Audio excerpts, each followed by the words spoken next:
Let's have a brief quiz. Which building offers over 7 million square feet for office use, accommodates about 70,000 employees, and is recognized as the biggest office building on the planet? If your answer was the Pentagon, that's not correct. In December, the crown for the world's largest office was taken away from the famous Pentagon and given to a massive new complex in Surat, India.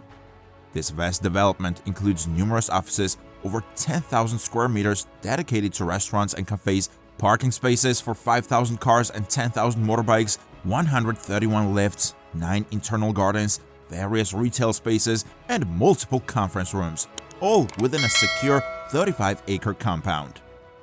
Creating a structure of this magnitude marks a significant achievement for India's construction sector, especially considering the complex requirements and challenges posed by the pandemic. Its construction was certainly an impressive accomplishment. In a time where hybrid working models have left many office spaces around the world unoccupied, this colossal building achieved full occupancy even before the first piece of rebar was laid. You might wonder, who needs such a vast building? This is the tale of how and why India constructed the largest office in the world. And it's related to diamonds, often regarded as a woman's best friend. If you've ever purchased a diamond or have been fortunate enough to receive one, it's likely that it passed through this very building. This takes us to Surat, located in Gujarat in western India, which is a major hub where an astonishing 90% of the world's diamonds are cut and polished. Despite the significance of this industry for Surat, it faces a logistical issue.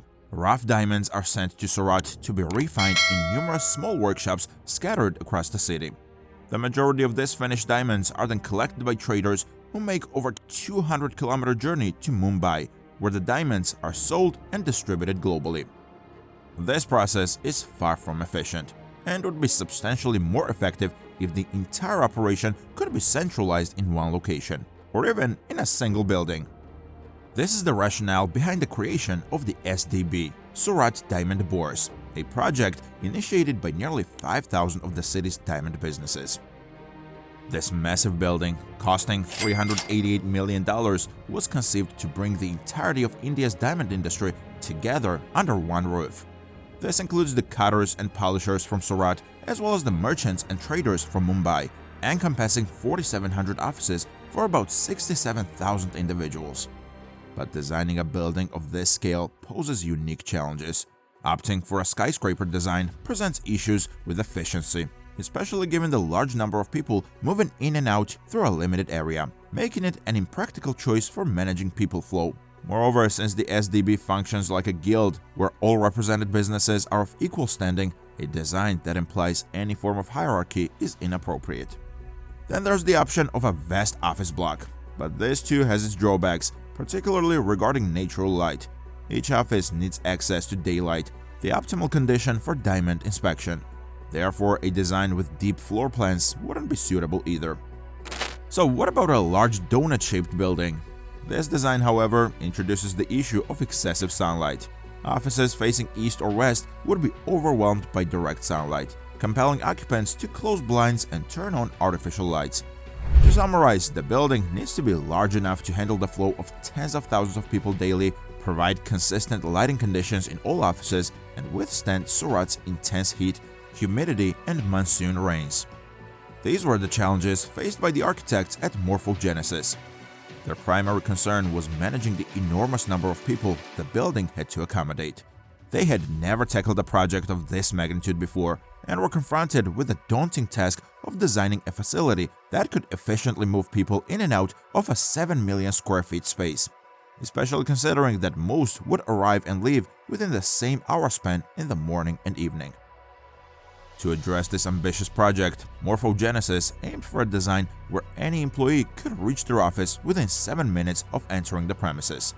They approached the design from an inside-out perspective, conducting extensive traffic simulations to determine the most efficient layout.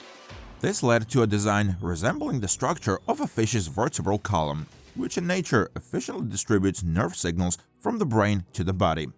The final plan includes 9 15-story towers flanking a 400-meter central spine. This layout not only accelerates access, but also, by orienting the building from north to south, effectively resolves the challenging issue of lighting. Picture a carefully crafted assembly where each tower's height and the spaces between them are meticulously calculated. This ensures that even the office at the lowest level basks in a full measure of daylight, protected from being overshadowed. Imagine the building's spine, an architectural marvel designed to withstand the region's harsh climate. The ends of the spine gracefully flare out towards the west, capturing the prevailing winds. These winds are then channeled throughout the complex, creating a natural cooling system that fulfills half of the building's cooling requirements. This ingenious design not only embraces functionality but also harmonizes with the environment, demonstrating a seamless blend of form and purpose. Envision the communal spaces along the spine and within the courtyards of this architectural wonder, spaces that are vital for fostering the unique environment cherished by diamond traders. These traders, unlike the typical corporate world, don't confine their dealings with sterile conference rooms. Instead, they carry diamonds in small packets tucked in their pockets, engaging in trade under the shade of a tree, perhaps with a cup of tea in hand. This is their traditional way of doing business. But the real question is, how does one construct a building of such staggering proportions? The journey began in December 2017. Over 4.5 years, a workforce of 6,000 people toiled to bring this monumental structure to life. Yet, the greatest challenge emerged during the COVID pandemic. As global supply chains ground to a halt, the vast quantities of materials needed for continued construction had to be procured from much closer to home. A decision was made: only materials within a 500-kilometer radius would be used. This led to the local manufacturing of essential components like ceilings, ceramic tiles, and even an on-site fabrication plant specifically established for creating the unitized glazing. This approach not only overcame the logistical hurdles, but also infused the project with a strong sense of local craftsmanship and resourcefulness. Picture this: a raw glass, freshly produced from a nearby factory, arriving at the site. Here, in an on-site plant, these plain sheets transform into complete unitized units, ready to be part of something monumental. The Surat Diamonds Bourse, as vast as it stands today, is merely the initial chapter of an even grander vision: Dream City. This envisioned smart city spanning 7 square kilometers promises to offer additional housing and office spaces, specifically catering to the needs of the diamond industry. However, the road ahead sparkles with uncertainty. The global economic downturn, intensified by the conflict in Ukraine, has dealt a severe blow to the jewel market. Earlier this year, the industry witnessed a staggering loss of 20,000 jobs due to a decline in trade. Yet, despite the tumultuous economic landscape, this building has transcended its physical form to become a symbol of pride and an architectural icon. It has woven architecture into the daily discourse in India, a feat previously unachieved. The building has started to draw tourists, becoming a subject of interest and study, now listed by tour operators as a must-visit destination in Surat. In a way, following 2 years of global pandemic, it has offered people not just a vision, but a tangible symbol of resilience and innovation. And for those who have been captivated by this tale, who seek to delve deeper into the world of construction and megaprojects, the invitation stands to join the community of Megalux, the definitive video channel dedicated to these awe-inspiring undertakings. Make sure to subscribe and be a part of this journey into architectural marvels.